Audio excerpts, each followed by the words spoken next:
Hello दोस्तों, आज की कहानी है कैसा ससुराल है। दीप्ति की शादी को 2 दिन हुए थे। सारे मेहमान धीरे धीरे जाना शुरू हो गए थे। जब तक मेहमान थे तब तक तो सब ठीक ठाक चलता रहा, पर जब सारे मेहमान चले गए तब एक दिन दीप्ति अपने पति रौनक के साथ छत पर बैठी थी और तभी उसकी सास आ गई और कहने लगी, बहू, यह तुम्हारा ससुराल है। यहाँ पति के साथ सबके सामने हमारे यहाँ कोई नहीं बैठती। दीप्ति को बड़ा अजीब लगा कि अपने पति के साथ ही तो बैठी है। उसे लगा उसने कोई जुर्म कर दिया। अब तो रोज सास का टोकना शुरू हो गया। अपनी तरफ से दीप्ति कोई शिकायत का मौका नहीं देती थी, फिर भी उसकी सास कभी दीप्ति को पल्ला ठीक करने के लिए कहती, कभी दीप्ति 4 औरतों के बीच में आके बैठ जाती तो उसकी सास उसे घूरने लगती और तब तक घूरती जब तक कि दीप्ति वहां से उठ के किचन में न चली जाती। हद तो तब हो गई जब सास दीप्ति के आने जाने पे भी टोकने लगी, इधर मत खड़े हो, उधर मत देखो, कोई देख लेगा तो बोलेगा। रौनक के एक दोस्त की शादी थी और रौनक को जाना था। दीप्ति ने सोचा शायद उसे भी जाना होगा, तो उसने भी एक साड़ी पसंद कर ली पहन के जाने के लिए। पर सास ने कहा, बहू, हमारे यहाँ औरतें शादियों में नहीं जाती। दीप्ति सोचने लगी, कैसा ससुराल है, यहाँ इतनी पाबंदी क्यों है। सब कुछ बहुत अजीब है। यहाँ अपने से बड़ा कोई भी दिख जाए तो सास सर के पल्ले को और आगे मुंह तक सरका देती है। दीप्ति को कहीं आने जाने नहीं दिया जाता था। उसकी सास बस हर समय काम करने के लिए किचन में ही रखती थी। दीप्ति सोच रही थी, ऐसा हमारे यहाँ तो नहीं होता। सब काम के साथ साथ हंसी मजाक भी करते हैं, सब बड़ों के साथ भी बैठते हैं और अपने पतियों के साथ भी रहते हैं। पर यहाँ मैं तो क्या, कोई छोटा भी बड़ों के सामने बैठता नहीं है। रौनक भी अपनी माँ के सामने दीप्ति के पास कम बैठता था, उससे बात भी कम करता। दीप्ति जितना पूछती बस उतना ही जवाब मिलता। दिन बीतते गए। रौनक को दूसरे शहर में जाना पड़ता था काम के सिलसिले में।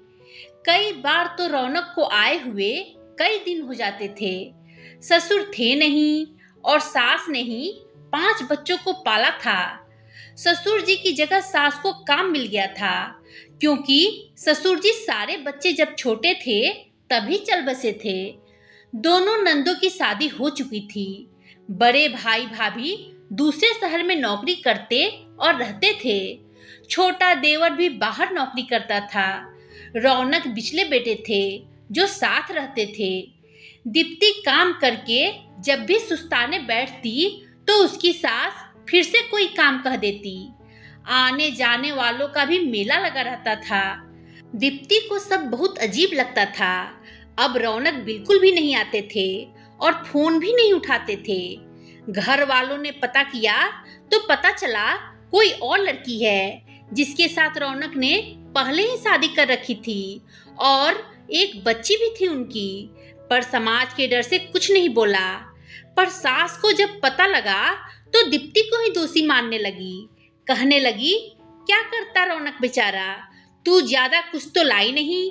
सोचा था शादी करके आएगी तो जिंदगी संवर जाएगी, पर रौनक को ही बाहर काम के लिए जाना पड़ता है, हो गया होगा।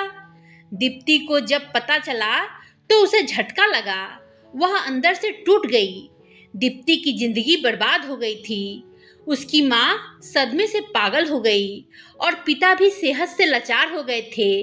इसलिए दीप्ति को ससुराल में ही रहने के लिए बोला। दीप्ति सोचने लगी, आज मेरा मायके जाने पे भी रोक लग गई, वह मेरा घर नहीं था क्या। क्योंकि दीप्ति 12वीं कक्षा तक ही पढ़ी थी, इसलिए नौकरी भी नहीं कर सकती थी। दीप्ति के पास कोई चारा न था। वह ससुराल की इसी काल कोठरी में कैद होकर रह गई। उसे कोई सहारा देने वाला नहीं था। आज शादी के 5 साल हो गए, पर दीप्ति की जिंदगी खाली पन्नों की एक बंद किताब की तरह रह गई थी। लोगों की डर की वजह से नहीं जाती थी मायके। उसे यह भी पता चला सास ने पहले जेठानी को भी तंग किया था, पर नौकरी लगने की वजह से वह चली गई थी। कभी कभार ही आती थी। अगर आज दीप्ति जैसी लड़कियां पढ़ी लिखी होती और उनके पास कोई नौकरी करने का तजुर्बा होता तो दीप्ति की जिंदगी ऐसी नहीं होती। दीप्ति अपने पैरों पे खड़ी होती।